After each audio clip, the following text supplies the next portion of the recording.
Hi, welcome to another video from Boise Cylinder Head Services. I'm Derek, technician here.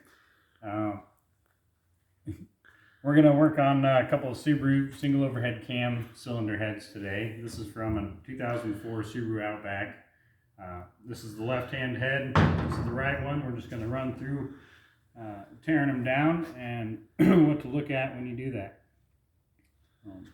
Alright, so what we do first is always make sure you have your safety equipment on. Safety glasses are very important. This is the rocker arm assembly. These heads, we're going to remove those first, and then we're going to remove the cap assembly off the top of the head on both cylinder heads. That'll give us a chance to look at the cam and see if the cam bearing journals are still in good shape. If they are, we'll continue on and pull out the valve springs and retainers, checking the guides and the valves at the same time there. So yeah, let's get into this. Use an air tool to pull the rocker arm assemblies off.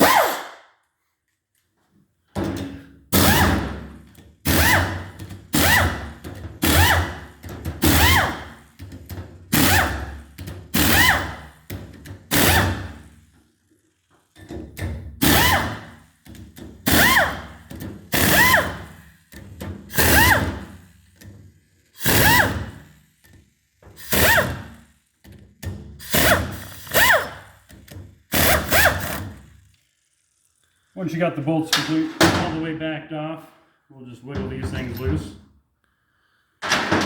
This is the part that contacts the cam, and on the other side here,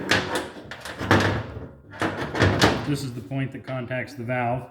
As the cam rotates, it'll push up against this, which will open the valve.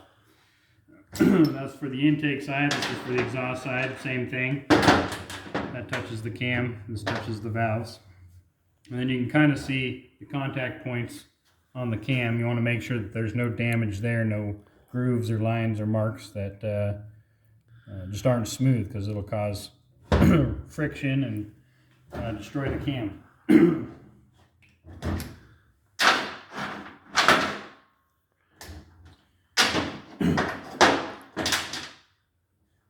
Once we have those removed, we can spin the cam and make sure that it spins freely. If it's bound up, that's not a good sign. That probably means we're going to have some significant cam damage. The next step here is to remove all these bolts along the cap here. We'll go through that next.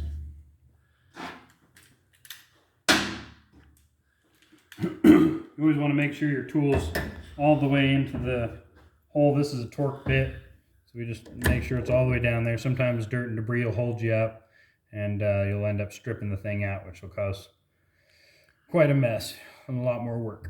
All right, here we go.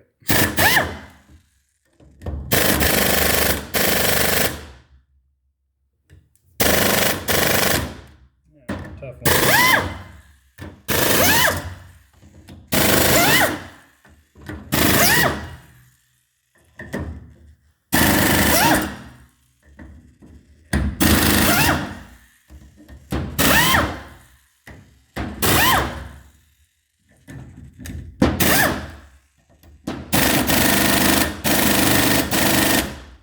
Got a couple of tough ones there. I'm going to grab a ratchet and we'll go hands on.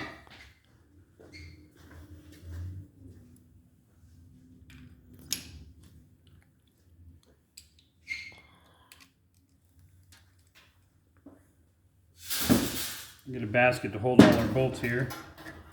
We'll have to tip this thing on its side and break those ones free.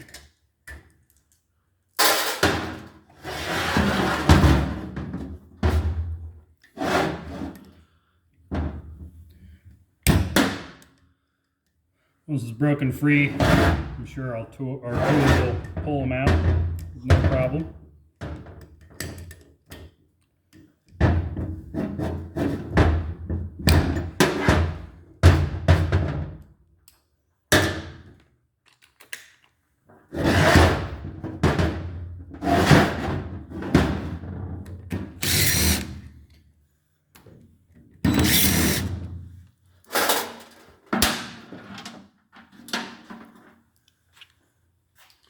Next part is the Allen bolts.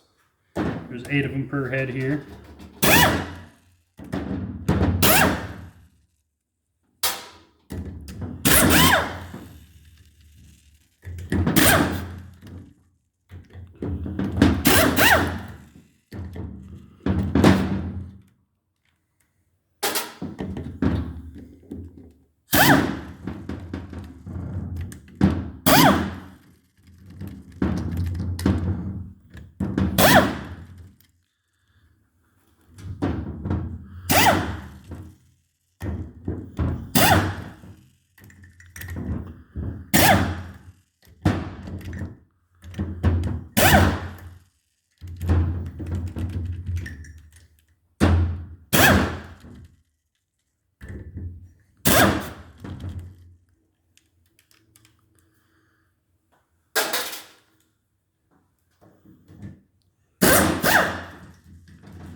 Alright, and we'll put those in our basket so we keep all our bits and pieces together.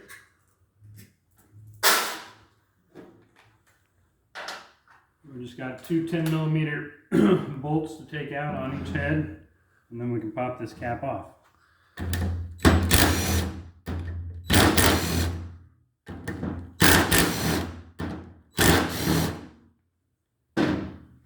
These have a little valve cover washer seal on there that needs replaced. They get really crispy. Prevents a little bit of an oil leak right at the front of the cylinder head. We'll pull those off, toss them with the rest of our bolts. We'll clean those up and use them again on the rebuild, which we'll cover more of that next week on our next video. Alright, now we got all those out. You always want to make sure you got all those out, because if you go prying on this thing, you could break the cap and ruin the whole cylinder head.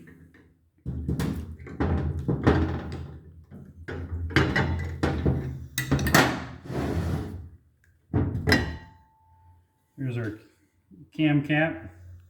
We got a couple of cam plugs, cam seals. Take those out. We won't reuse those.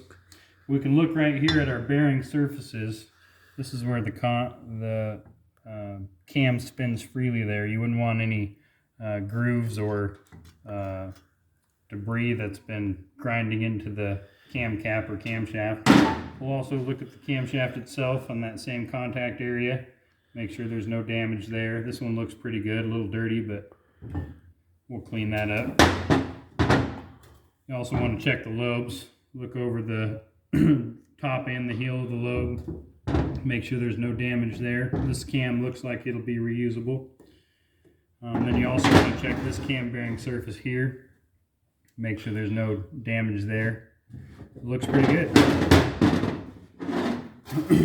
Pop the other one off and check it out.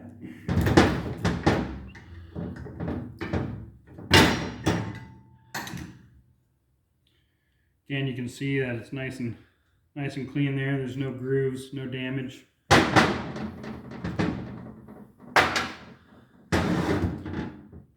Cam looks great as well. And so does the bottom part of the cam bearing surface.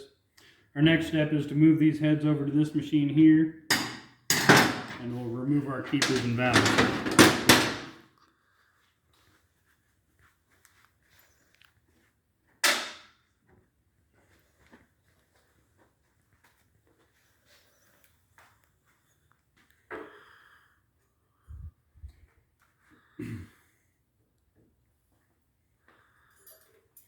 You slide these 2 little pins in here. This will keep the cylinder head in the same position.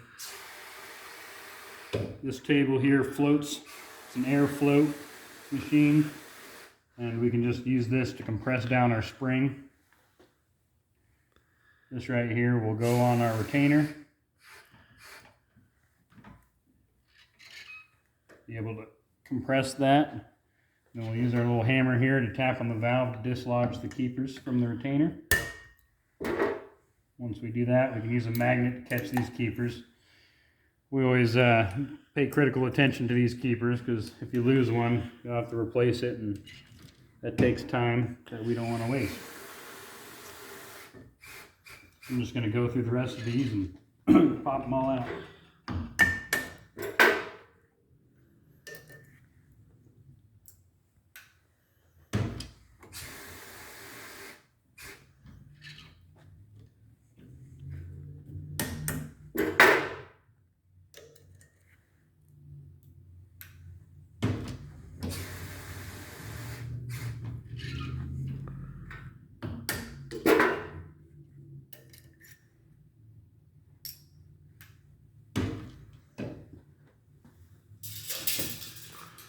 Once we get the keepers dislodged from one side, we'll put all our springs and retainers in a basket. The retainer here, these keepers go into the retainer here, and once they're pressed up against this valve, the keepers will lock into this groove over here. You can see the valve has a groove right here. And so once those keepers are locked into place, the retainer can pull up on it and it'll wedge into place and lock that spring tension and valve together so that there'll be pressure to pull it back up and close the valve every time it gets opened. But we will keep all those in order, organize them out so we don't lose any. We'll test all these things and use them for the rebuild if they pass those tests. Next, I'm going to pop out these valves and keep them in the same basket with everything else there. The springs, the retainer.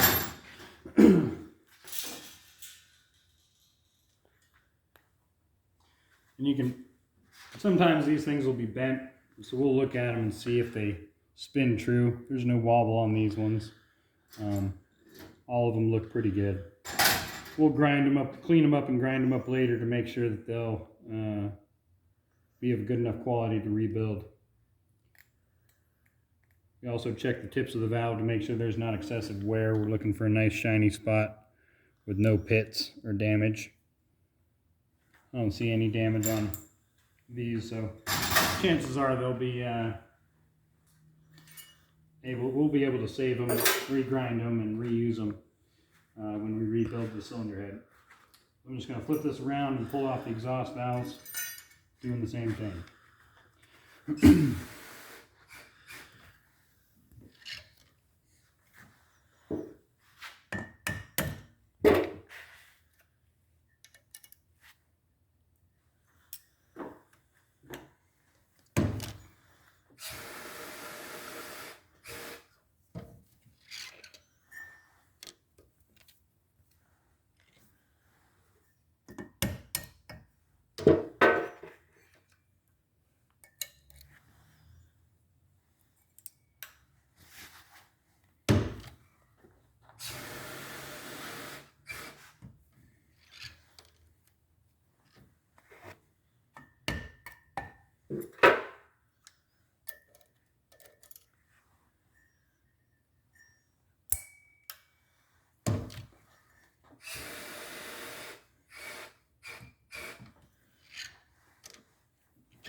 Alright, we'll put these springs in with the other ones.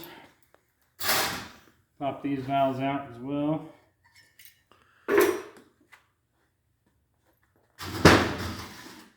Also, when pulling out exhaust valves, I like to give them a little wiggle back and forth to see if they have proper guide clearance.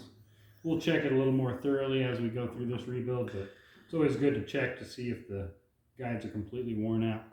These ones all seem to be alright for our initial check.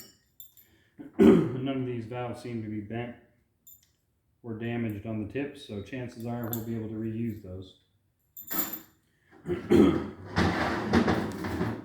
Just going to tear this other head down the same way, and then we can pull the valve stem seals off and prep it for cleaning.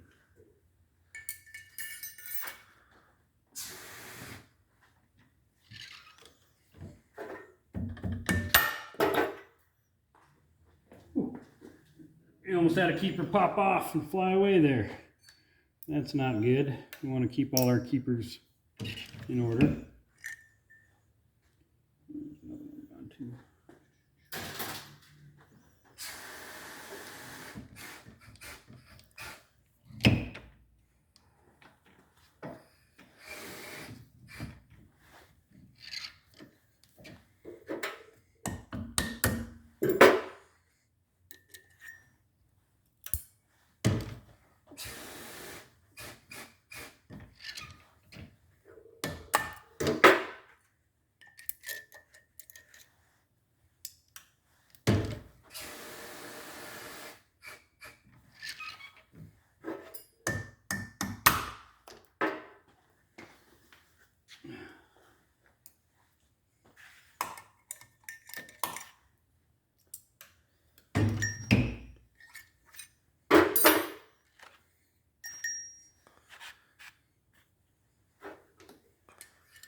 All the guides seem to be alright on this one as well.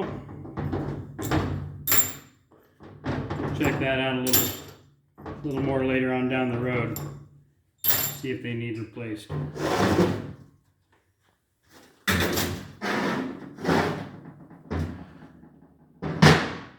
The next step is to pull off these valve stem seals here, and then we'll go down and pull out that little shim.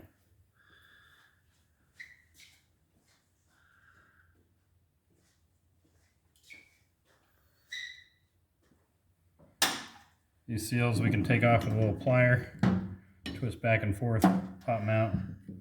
We'll end up throwing those away because they're over time, about 100,000 miles, these things get kind of crispy and hard. And that'll let oil flow through and go into the combustion chamber or out the exhaust pipe. If the oil's coming in through the intake side, you're going to see smoke out of your tailpipe, and that's one of the tell signs that you need to replace your valve stem seals. Just pop all these off.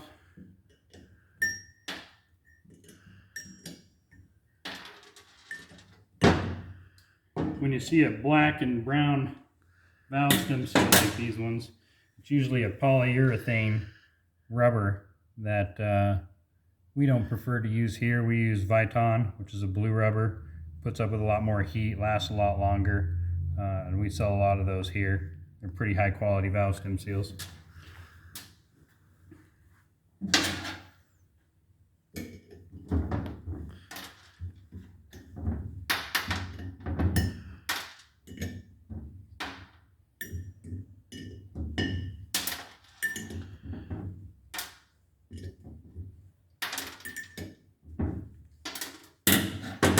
And this is the spring shim. The spring will sit right on there, and that bump is to locate that spring. When it's under pressure, it's not going to wiggle around a whole bunch because it got that centering it around the valve and the valve guide. So that's a pretty necessary piece there. It also protects the aluminum from the steel spring.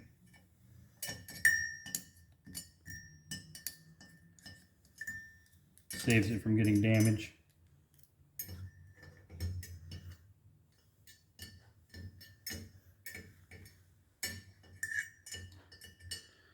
A lot of these are locked down because we cleaned them up prior, and so the chemical we used is hardened in there and making it a little trickier to get them out.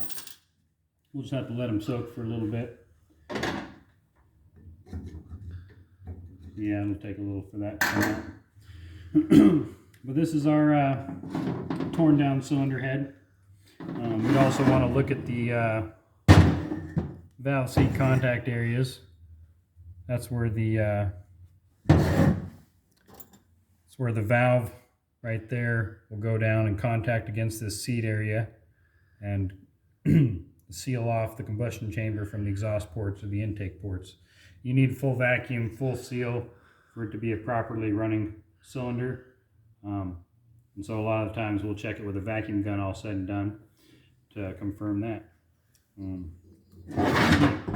Our next step is to clean these cylinder heads up. We'll use a glass beater to make them look like brand new, and we'll change out the exhaust guides if need be, regrind or cut the exhaust and intake seats, and then we'll clean up all these parts, put them all back together with grease and gasket, lock them all down with these bolts all cleaned up, and do a couple verification checks, and then we'll have a rebuilt cylinder head, which we can go over that next week on our next video.